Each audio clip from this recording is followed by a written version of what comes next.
Today on the newscast, Israel prepares for war with Hezbollah. Plus, is Iran even closer to a nuclear bomb than you might think? Find out next.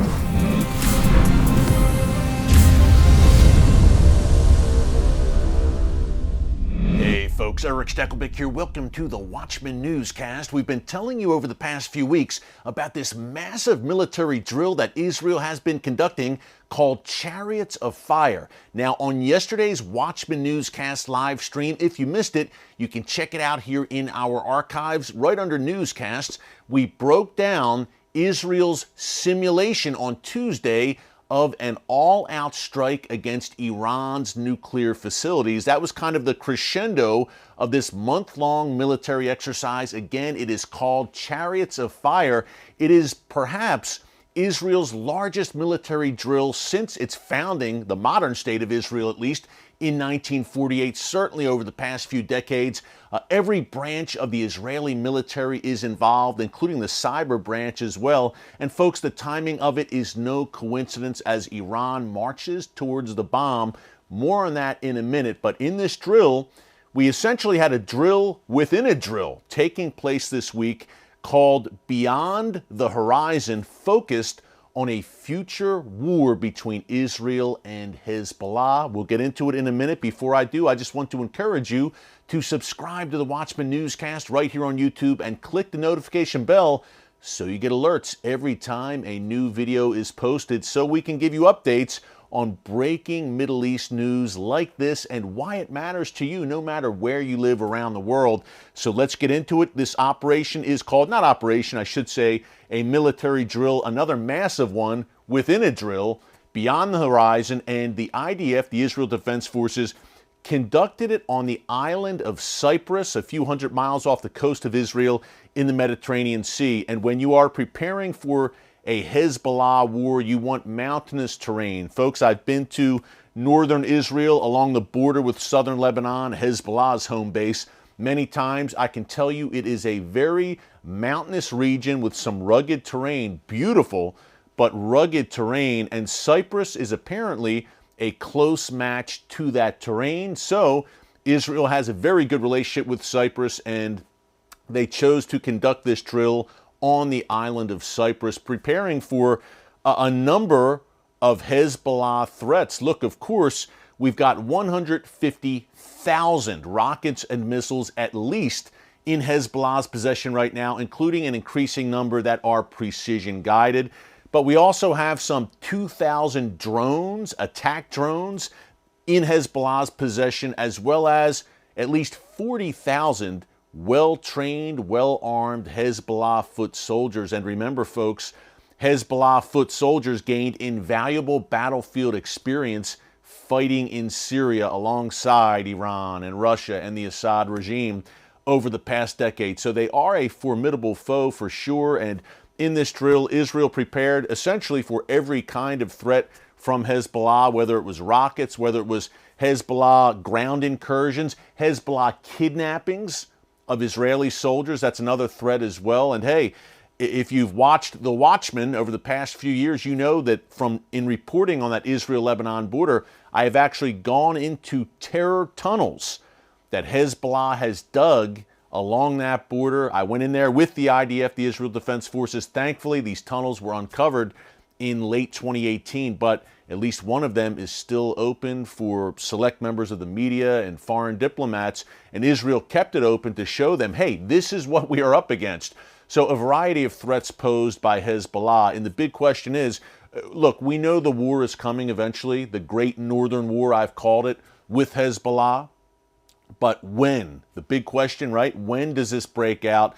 And that all depends on when Iran chooses to activate Hezbollah, which is its most lethal proxy. But I can tell you, folks, Israel is more than prepared for this next conflict with Hezbollah when it comes. Not if it comes. We know it's going to come because it's not a sustainable situation for Israel to have such a well-armed foe on its northern doorstep, a foe that is devoted, that exists for the destruction of the state of Israel. It's not sustainable. It's a red line for Israel, certainly because, as well, Hezbollah is trying to acquire precision-guided missiles, which would be an absolute game changer. So that is coming eventually. We know Israel, as I mentioned, very prepared. I've been able to join some live fire drills with the Israel Defense Forces over the past few years up north on the Lebanon and Syria borders. And I can tell you, Israel has been drilling for this, preparing for this for years because they know it's coming.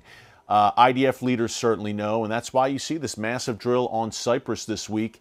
Also, I mentioned it's a drill within a drill. Hey, that simulation was a big one over the Mediterranean Sea earlier this week. Dozens of Israeli fighter jets practicing long-distance bombing runs, hint, hint, including refueling in midair, in mid-flight. So clearly, this was all geared towards a potential strike against Iran's nuclear weapons facilities. And lo and behold, this week, a very major report. I should say, too, as we close out here, I wanted to fill you in on this because it's very important, folks. We know the nuclear talks have been stalled largely in Vienna between Iran and world powers, including the U.S., but the Iranian nuclear threat continues unabated. This week, the UN finally waking up. The IAEA, International Atomic Energy Agency, which is the nuclear watchdog of the UN, they released a report sounding the alarm about Iran's nuclear weapons program and saying, hey, Iran is enriching uranium at 18 times the amount that was allowed under that original Iran nuclear deal in 2015. If you think the 2015 deal was bad, folks, and clearly they're not adhering to it, are the mullahs in Tehran, way to get a load of the 2022 Iran nuclear deal. God forbid if that is eventually signed. But clearly Iran flagrantly violating that original deal to really unheard of levels. 18 times the permitted amount of enriched uranium, which brings us to the second report I want to close out with from the Institute for Science and International Security, written by David Albright and Sarah Burkhard. This week they released this report saying, and brace yourselves, that Iran right now is only about 3 months away from having the ability and having enough enriched uranium to build what they say is 4 crude, quote, nuclear devices. What does that mean? You're probably saying, okay, crude, what does that mean? Here's what it means. Nuclear devices, the main takeaway here for you, nuclear devices that cannot be mounted on a ballistic missile. Obviously, that's the easiest way to deliver a nuclear weapon on the tip of a ballistic missile. Iran does not have that capability yet, although they are working diligently on it. So a crude nuclear device, you'd have to deliver it in some other manner. They're larger and heavier, these kind of devices. And again, the big takeaway, you can't deliver it on the end of a missile. But again, Iran has a very robust and advanced ballistic missile program for a reason, folks. And this is the main reason, to be able to eventually mount those missiles with nuclear warheads. So that's where we are at. We are living in perilous times, ladies and gentlemen, but these are also Bible times. I just want to encourage you. I always try to close with some encouragement here on the newscast because we've got a lot of reason to be encouraged. Guess why? Because God Almighty still sits on the throne. The Iranian regime, and the problem is the regime, not the Iranian people, the Iranian regime will not get very far with this plan. They've already gotten far. Let me correct myself. They won't get much further, I should say, because Israel, under no circumstances, will allow Iran to acquire nuclear weapons. It's not happening. No matter who is in office in Israel, which coalition is governing that country, Israelis of all political persuasions can agree on at least one thing: Iran can never be permitted to have the bomb. Fasten your seatbelt, stay in prayer. Much more to come on this. Thanks for joining us today. Until tomorrow's newscast, God bless you. And remember, never hold your peace.